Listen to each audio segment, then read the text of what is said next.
The Story of the Secret Garden. Mary Lennox lived in India, a very warm and bright country. But one very sad day she was sent to England, where her uncle Lord Craven lived. She was met at the train station by Mrs. Medlock, who worked for Mary's uncle, and together they traveled to Misselthwaite Manor on a foggy night. The enormous building was dark and spooky, and it felt to Mary as if she were lost on the edge of the moor. Mrs. Medlock, who was the housekeeper of the manor, abruptly left Mary with Martha, the young housemaid. Martha was nice. She brought Mary a good dinner and some warm clothes. Mary, however, was very spoiled. She woke up in the morning and coldly commanded Martha, "Dress me." This was the custom in India. Her ayah washed her and dressed her every morning. Days went by. Mary felt so bored. Her uncle was never home, and she had nobody to play with. It was a very cold and rainy winter.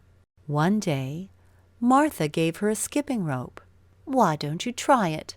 You could wander through the gardens," she cheerfully said to Mary. While she was wandering in the gardens, Mary saw a robin on a tree behind a brick wall. There was a door, but it was locked. "What's beyond this wall?" she thought. The little girl went to Ben, the gardener, and told him to open the door immediately. "I can't," he answered. "No one can do it since your aunt died 10 years ago. That was her garden." Mary returned to the house, and she slammed the door because she was very angry with Ben. Suddenly, she heard a cry in the distance. "Where is it coming from?" she thought to herself. There was a massive door at the end of the corridor. Mary opened it and saw a very pale boy lying in a big bed. "Who are you?" they both asked each other.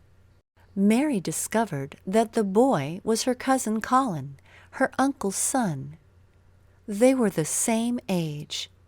Colin was very ill, and he never left his room. The windows had been closed shut, and he never saw the sunlight. Mary promised to visit him every day. The very next day, while she was in her room, Mary heard a pecking at the window. It was the robin, and he was carrying a key in his beak. "Thank you, little friend," said Mary, smiling. Then she ran to the garden. Mary looked around. She was alone. The key easily unlocked the door. Mary passed through the thick ivy branches. She was in the garden. It was so big. The little girl saw a frozen fountain, beautiful statues, and a lot of tall and spooky-looking trees. The ground was all covered by dry leaves. How sad. Suddenly, Mary saw someone. He was an odd-looking boy, and with him were 2 squirrels, a fox, and a crow. "Who are you, and what do you want?" Mary asked. "I'm Dickon, Martha's little brother," he answered, smiling. Dickon could talk to animals and knew all about nature. He was charming. Mary trusted him, and they soon became friends. They explored the secret garden together. "It's all dead," Mary said, hopelessly. "Not at all," Dickon replied. "This garden is as alive as you or me. It will be amazing when the spring will come. The trees, the plants, and the flowers are resting under the snow." Weeks went by so quickly. Every morning, Mary met with Dickon, and they entered the secret garden to plant new seeds and to water the tiny buds. In the evening, she had dinner with her cousin Colin, and she described the garden which was growing day by day. The spring finally came. The snow melted under the sun. The fresh grass was bright green. The robin and the other birds sang on the branches.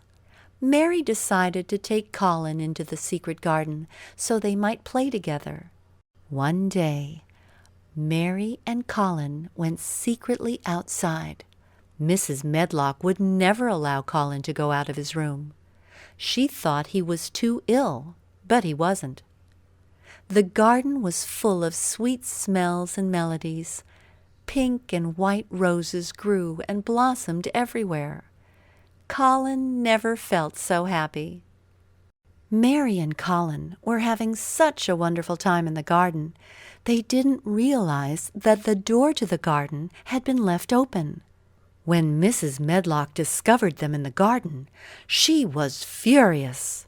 But then Lord Craven, who had never seen his son happier and healthier before, finally understood that Colin was fine and that he needed to play outside to feel better.